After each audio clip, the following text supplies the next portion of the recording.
I'm Pamela Nash for IndieCapitol, and with me is Francis Abbey. We are going to talk about his current projects, Leftover Right and Under, and Shots Fired. So where are you in production with those? Oh, well, production's a while from now because first thing we have to do is get money, which is the big struggle. That's like the thing that I think most indie filmmakers now are trying to do. We have the tools. Everybody has the tools. The tools are affordable, so you can buy that. You can outfit yourself, to make a movie with like $1,000.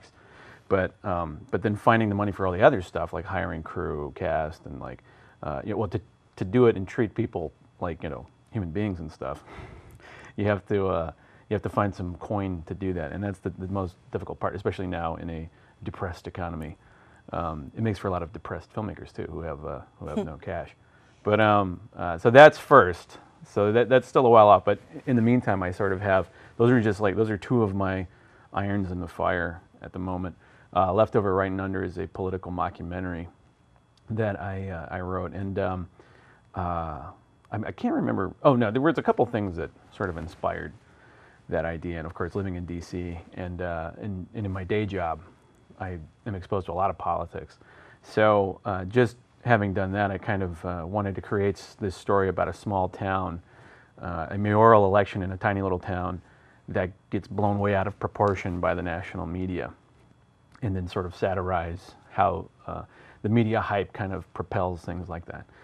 Christine O'Donnell, for example, when she was running for Senate in a small state, and she didn't really have a chance, yet she became a national story and sort of like a national figure because of that election. So it just shows that if the media gets behind somebody or demonizes them or whatever, and just you can make a national figure out of somebody who probably shouldn't be and has like a very little actual impact on anything.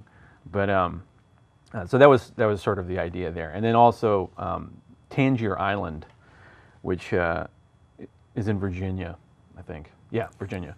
And then but it's offshore, and they were isolated for hundreds of years after the island was settled. So there's only about, I think it's got a population of 600 or so.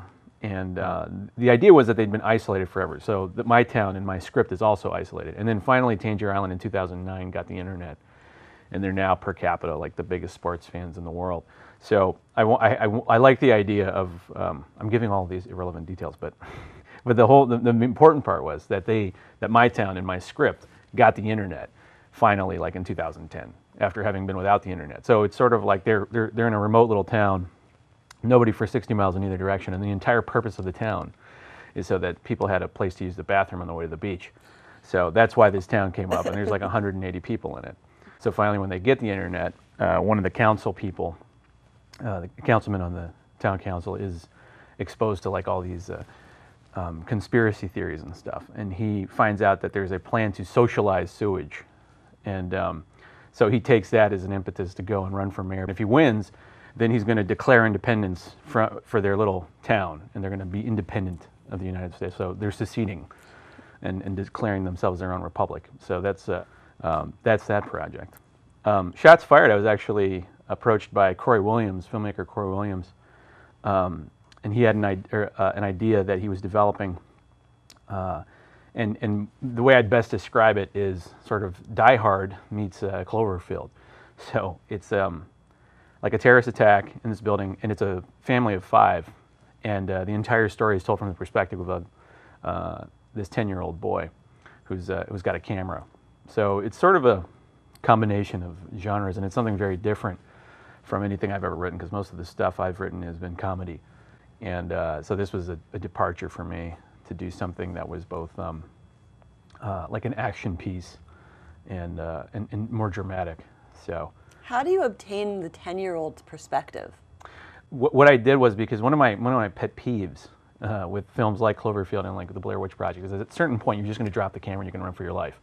And it always annoyed me when the characters are just sitting there like watching their friend die, and like they're just, oh, that's a shame, And it's like, you would put the camera down and you would run at a certain point. So I said, we have to keep the camera on the kid at all times in order to make it work.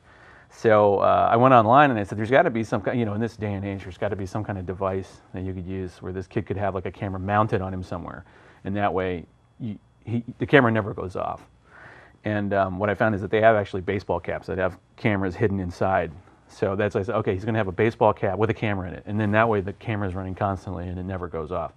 So you're going to shoot from like a height of 4 feet so it looks like a 10-year-old looking up at the world? I did think of that, and I was thinking maybe he should be an abnormally tall 10-year-old. That question came to me because I let my nephews play with my flip video. They're 5 and 3. Yeah. And 90% of the video is like people's knees. Because that's where they are and that's what they see. Yeah. But what they stop and listen to is really interesting. Yeah. And it's not what we would stop and listen to as adults. So I'm just wondering if you're going to like factor that in somehow with your 10-year-old. Yeah, you know, I hadn't thought about it, but it's definitely, you know, you have as a 10-year-old and you're in a situation like that, like a terrorist attack or something like that, you know, how does he defend himself and that kind of thing. So I mean, that did factor in how, you know, a 10-year-old's thought process works and what he can do to kind of keep himself safe in that situation. So it's going to be like 90 minutes of hiding in a closet. Well, no, I mean, no, you know, it moves all over the building, and that was another, you know, consideration because it's an indie film, and the original idea I was presented with, it was supposed to be a city that was under attack, and I just thought it was, you know, on an indie budget, it's going to be very difficult to kind of like shoot on that scale, and to have like what looks like a wide-scale disaster on an indie budget. So I kind of thought of the Mumbai terrorist attacks. And that all took place in a hotel, and they had basically barred everybody in, and then some armored men came in, and that's how that terrorist attack took place. So I used that more as the model. And then that's when I realized, it's like, okay, we're getting in, it's pretty much Die Hard, because that's what happens in Die Hard too. So we put it in this one building, so it's confined. Now you're in one space, but you've got all these different floors, so you can keep moving up and down, and like there's sort of there are places to go, and that way you're not just locked in a closet for, you know, 90 minutes. And so it's constantly moving around and trying to, you know, escape, and then finding different complications to keep them in the building, because that was part of it. It's like, well, why don't they just escape? So you have to create a reason for them to stay, and all these different things. So it was fun, and I really hope that we get a chance to make it. You have a lot of irons in the fire. You kind of do everything. One of the things I want to ask you about is running commentary. Oh yeah. Because I find running commentary to be hilarious, but. What's the audience for that? I don't know. Whoever decides to look at it, because it's evolved. I've been doing it now. Running commentary is my daily vlog, which I've been doing now for it'll be 4 years in January. So every single day I put something up. You know, sometimes it's most of the times it's me sitting in front of the camera and then talking about some topic. But other times I've put some animations up. Some days when I was just completely exhausted, I just put up like a little text message basically and said, okay, I'm really tired, but I'm keeping the streak going, and then left it. And you know, the idea for starting it was basically to just I said, well, if I do this daily vlog thing long enough, then somebody will eventually notice, and then I can use that notice and focus it on my film work. So it hasn't happened yet, but I've changed it over time. I was just talking before the show that in the early days, like, I don't know how long my average vlog was, but I had some that went like 25 minutes, and so it would just be me talking for 25 minutes, and people would watch. Some people watch, mostly people I know, because they know me. So it was basically like having a conversation with me, a one-sided conversation, but still. I mean, they might have yelled at the screen, so I don't know. But now it's more like I try to keep it like to 3 or 5 minutes, because I know that from the nasty comments that I receive on YouTube from perfect strangers, is that you kind of want to get to the point and then be done with it. And I've picked up like 300 subscribers or so.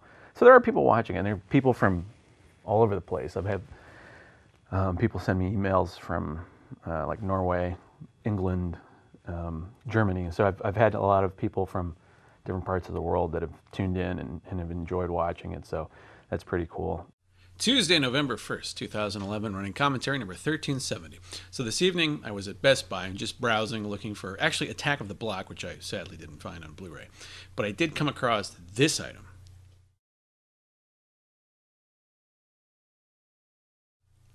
So for $29.99, you too can have hair just like Edward from the Twilight films. This is an actual licensed product from Summit. Limited edition, mind you. And what it is a flat iron, basically. However, they use a euphemistic name for it. Sparkle Ceramic Detailer, they call it. so that a guy doesn't have to have the shame of buying a flat iron. And it's $30. And I can't see any guy buying this of his own volition. I could see some girls purchasing this item to have their boyfriend have Edward's hair. I've seen, at one time at a barber, when I was getting my hair cut at the barber shop, or the stylist, saw a girlfriend march her boyfriend back in and watch as they cut his hair to her satisfaction. It was pretty brutal. But so it is possible that a girl could get this so that she can have her boyfriend's hair look like Edward's from the film, and she can imagine she's dating a vampire. So one of the more bizarre movie tie-ins I've ever seen. So there you go. Till tomorrow. Have a good one, and I'll talk to you later. What came first for you? Acting, writing, directing, producing, hosting? You do everything artistically that can be done. Right, I know. It's very wearying. But it actually started when I was, I think, it all kind of happened at once, because I think around the age of 16, I hit on this revelation, and I was like, I'd like to try acting. But I was way too shy to ever seriously consider it. And at around the same time, I was finding out what a filmmaker did, what a director and a writer did, because my senior year in high school was the year that Pulp Fiction came out, and Tarantino became this celebrity. He became a celebrity writer-director. And at that point, I didn't know who did what on a film. So being a 17-year-old kid with that's when your testosterone's going crazy and everything like that, I really gravitated to that material. And so I got into Tarantino, and then I discovered Robert Rodriguez, who was coming up at the same time. And Robert Rodriguez was even taking it a step further, where he was the guy that did a movie for $7,000. And I said, wow, that's great, I can do that. And that's where I kind of hit on it. And I said, that's what I want to do. I want to make films. But by that time, I'd already enrolled at the University of Maryland, and their film program was gone. It had been gone for a couple of years. So I went through and studied Spanish and criminology for 5 years and got my degrees there. And then it wasn't until 2 years after that I finally went to film school. And when I got to film school, that was when I started acting too. Going away from everybody that I knew, I was kind of free to, I redefined myself. So I grew my hair out, I grew a beard, and I just acted in people's stuff, and then got a reputation for that, and a lot of people asked me to act in projects. And so it all kind of happened at one time. But even then, in film school, I wasn't kind of like the alpha male. There were a lot of guys there who were, they would go out and produce and direct and write their own projects and everything like that. And me, I just kind of kept quiet. I was like the support guy. I would help people out on projects. I'd go take photos on set. That was one of my favorite things, was to be like a set photographer in film school. And then I just wrote scripts. And then as I got out, the thing that I wanted to do was make films, and there was never any question. So even after I got out of film school, it was just like, make a feature film, get a feature film made. And I had like 2 or 3 attempts, which at least got to the point of like a script and maybe trying to raise some money, and they didn't happen. So finally, when I hit 30, I was like, okay, that's it. Got to make a film. I was like, I will write a film that I can absolutely make. So that's how Boxing Day came about. And with Boxing Day, I said, I'm going to just have like a very small cast, one location, and like just trying to make it as simple as possible, so that way, we can make it. And that's what we did. 80% of it was in one house with 6 actors. I've seen quite a lot of your short films, and I've seen Boxing Day, and you really have an eye for like the unexpected character. And my favorite unexpected character is the brother played by Danny Gavigan. Yes. Of all, like, tell us a little bit about that character, and how do you get an idea like that? I mean, well, the part of with Boxing Day, again, with me trying to write it so that I could absolutely make it, and there weren't a lot of obstacles. I wrote the parts for actors that I knew. So it started with Demetrius Parker and Bridget Devlin Burke, who were the leads, and I thought, okay, it would be funny. They're an interracial couple. There's my starting point, and they come home to her family for Christmas, and then hilarity ensues. But starting with those 2 characters, then I said, okay, so we need to create her family. So I came up with, obviously there's a mother and father, and then I said, and then a younger sister. So I wrote those parts, and then and a brother. And with the brother character, I had sort of like one thing envisioned, but then when I kind of hit on Danny playing the part, it took a completely different direction, because Danny's a much more zany guy. I had the brother as this darker, more serious character who was in like a bad marriage. And then when I thought of Danny, it sort of like opened it up to write a crazier character, and then and just come up with all kinds of crazy things. Him coming in and being like a purely comic character who's just been up to all kinds of terrible, terrible things, and then coming home, and then those gradually coming out. And it works for that story. I mean, you could have stopped with, okay, this is the interracial couple coming home to deal with the family's uptight, Right. etc. That's your classic. But then you've got the storyline of the younger sister played by Jenna St. John, who's Right. going through her own kind of identity crisis, Right. and that's kind of hilarious enough. Yeah. And everybody would have been delighted with that. Like, she's really funny and also really cute, and she's got a nice storyline. Yeah. But then you come up with this crazy criminal brother, like, that was so unexpected. Yeah. How do you know where to draw the line of like, okay, now we're getting out of hand, let's... Writing that character was the thing that kind of broke through, because I wrote a good deal of the script, and then I was sort of stuck. And then once I created the brother character and sort of created this little arc for him, like his own little story within it, that was sort of the breakthrough point. And it's like suddenly I had like all these other scenes I could write with the brother. And of course, as I wrote it, I realized, I said, well, this is basically Guess Who's Coming to Dinner.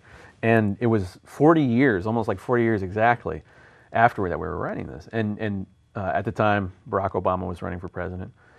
And so I thought it's great, because it's sort of like this 40-year kind of, it's like checking back in, after Guess Who's Coming to Dinner had come out with Sidney Poitier, Spencer Tracy, and Katharine Hepburn. That was it's a film that a lot of people remember. And I watched the film. I hadn't watched it, so I watched it in preparation to do this, even though I didn't even think of it until I started writing. And I said, I should probably watch that movie, just because it is a very similar story, but our take is a lot more outlandish. And I've described Boxing Day as Guess Who's Coming to Dinner if written by Larry David. So it's sort of like Curb Your Enthusiasm meets Guess Who's Coming to Dinner. This is Emmy. This is Daryl. Daryl is about to meet Emmy's family for the very first time. We're just going to see your family. It's not going to get shot in the face. No. Dad's really not a bigot. He went to Africa. Wohote-san! That's a traditional African greeting that means, what's happening, my brother? Mom had her share of hobbies. She wrote a column on inherited traits. You monster! We have a neighborhood watch, They're gonna know that something's going on here. Rape! Rape! Grace, the ending to Dawson's Creek was a little harder than a normal person should. I thought maybe you were going to go the wussy way out and go Lenny Kravitz black, but that's a Wesley Snipes black. Rick invented that magnesium. The only chemistry he's ever had was in 6th grade. Hypothetically, if I wanted to create, say, a bulletproof plastic, how would I go about doing that? Well, actually, that's not my area. I see how it is. Don't want to give information to the evil white man. It's going to be pure hell. I've been hit in the head with a golf club. Yeah, but I didn't get a lot under it. I put volcanic lava in my mouth. I just had a conversation with a guy that seemed like the Spanish Inquisition. Like boy or you people. Are black people more sensitive than white people? So if they decide to do that reparations thing, what would you do with your cut? I mean, what would you do with a mule anyway? Are those things pretty much obsolete now? A politically incorrect comedy. I imagine Daryl is pretty intimidating down there. Have you ever been to the Black Continent? About a politically correct family. I watched all 14 hours of Eyes on the Prize. If I have a black patient arrive at the same time as a white patient, I take the black patient first. Unless the white patient is old. Boxing Day. But if they're both old, I take the black oldie first. It's like my own little affirmative action program. So how do you deal with the crazier characters? I mean, Jenna's got this crazy swing from one extreme to the other. Danny is all over the place. Like, Yeah. how do you turn off the writer hat and just one-to-one deal with your actors? Well, because I've acted, it's that helps a lot, talking to actors, communicating with actors. And I'm not, for me, it's like the jokes and the situations. Occasionally I'm picky about a line, But on the whole, it's more the situation, I think, that creates the humor rather than the line itself, in my writing anyway. So I'm not a stickler about it. People change a word here and there or improvise their way through some things. And in fact, a lot of good stuff came from improvisation in the film.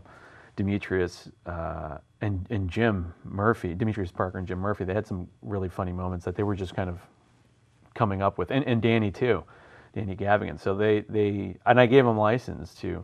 Originally, I was thinking of doing an improvised film, and just kind of give people, like Curb Your Enthusiasm, which I'm a huge fan of.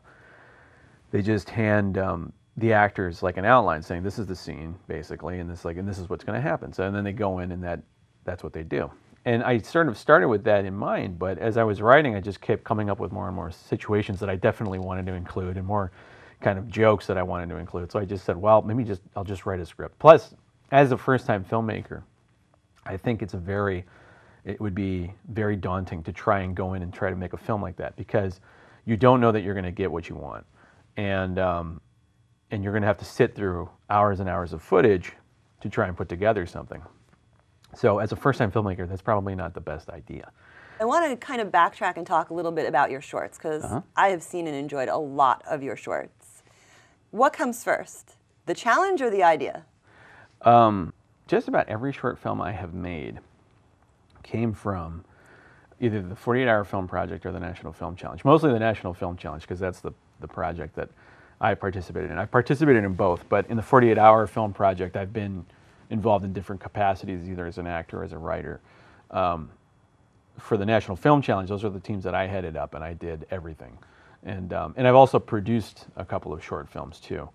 But the ones that I've either written and directed, those, I mean, that's kind of where I cut my teeth basically in production. And it's great. I love it. Like over time, like when I started out, the first 2 times I did, I was very ambitious. And I actually didn't direct those, I produced those. And I produced and acted and co-wrote the second one. But the first one was like the first year it happened, I was in Savannah and pulled together a team of people I just met, classmates I just met. And it was sort of a mess because we had 15 people trying to write the script, and ultimately we came up with something. It was sort of avant-garde, well, not quite avant-garde, but I would say a little, gosh, what's the word I want to say? Ambiguous, there we go. You know, you weren't really sure. It wasn't a straight ahead kind of narrative story or anything like that. And then after that, the second year I was like, okay, that's it. I'm swinging for the fences this time. It's like I learned some lessons. I said, you know, it's like don't have 15 people write the film next time. Have like 3. So we capped it at that. And what was the name of that film? The second one was called Dog Star. The first year we did it was called Step Up to Success, and we actually made the top 20 films or something like that. But there was hardly anybody doing it that year either. But it wasn't a bad piece. It was just could have been better. So Dog Star, I had a huge team involved, and we had some really fortuitous things happen that weekend. There was a wiener dog race going on, and our character was a dog walker. It's like, well, it's perfect. It's like, let's go get wiener dog footage. It's like, we're going to be the only team that has like wiener dog races in our film, and we did. So we have all these little dachshunds running at the beginning of the movie, and then I acted in that one and put in one of my favorite performances, I think, that I've given in that film.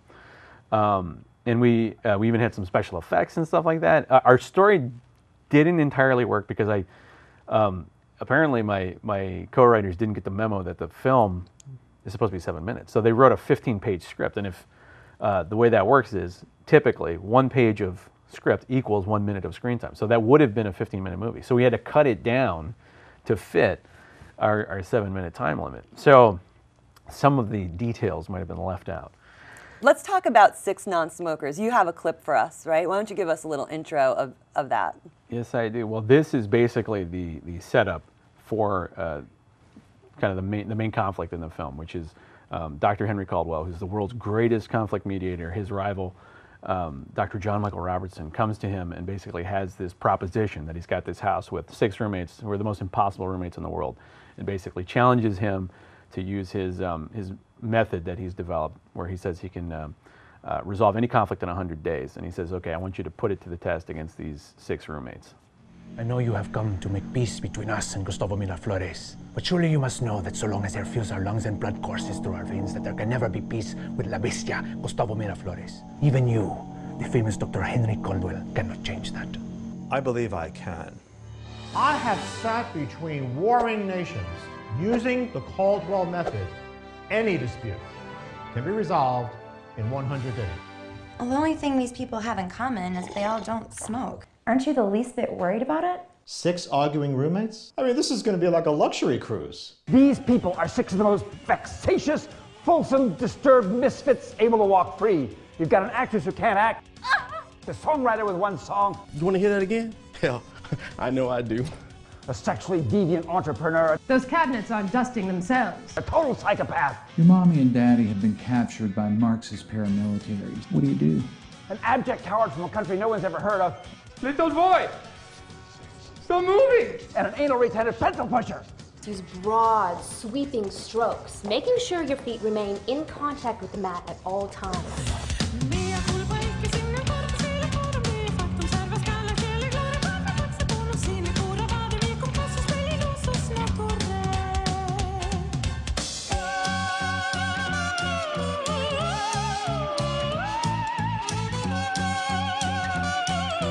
I imagine you've made some great progress. Phenomenal progress.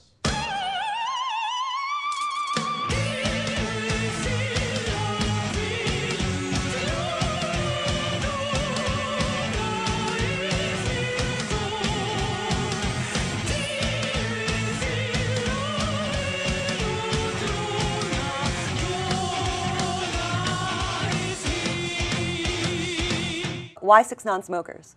6 Non-Smokers, that title actually, I had a couple of different ideas for the title. It was Jenna St. John who helped, she was helping me with the story, and I threw out a couple of different ones. And the fact that the only thing that the 6 roommates have in common is that they don't smoke. So 6 Non-Smokers just became sort of the, a catchy title to use after going through a couple of different permutations. Let's wrap it up with this. Your final thoughts on the major difference between putting together a short and a feature. If somebody was going to try to leap from only making shorts to making features, what's the first thing they need to know? It is like everything you've done with a feature times 10, like literally. Because unless you may have done like a short film, like 30 minutes, and you'll be pretty close at that point if you did it well. To a feature-length film. But a feature-length film, you're thinking that you're going to be putting, I would say, on average, it's going to be several weeks to possibly 2 months or something like that on a feature film. So it's going to go on for a while. It's going to be like a job. You're going to put in a lot of long days. There's a lot of stuff that you have to keep together. And if you're doing it on an indie level, where people are either working for no money or working for free, you have to keep that morale up for a long time. Things will go wrong. Things are definitely going to go wrong, and you must be ready for when they happen. It's just rolling with the punches and thinking outside of the box. You have to have imagination, not just in the sense of like your story and stuff like that, but you have to have imagination as a producer. Meaning, like, if something happens, it's like you have to find a creative solution. And also with your feature film, I think short films are a great way to get yourself prepared to start making. That's where you can experiment. That's where you can take a lot of risks and stuff and make sure that script is like solid. Get people to read it. It's like, don't try to make the film without having people read that script plenty of times and make sure that it's exactly where it should be. Those are my basic advice. Did you hear that, local filmmakers? Take your vitamins, find your zen, and use your brain. For IndieCapitol, I'm Pamela Nash, and this was Francis Abbey, and we'll see you next time.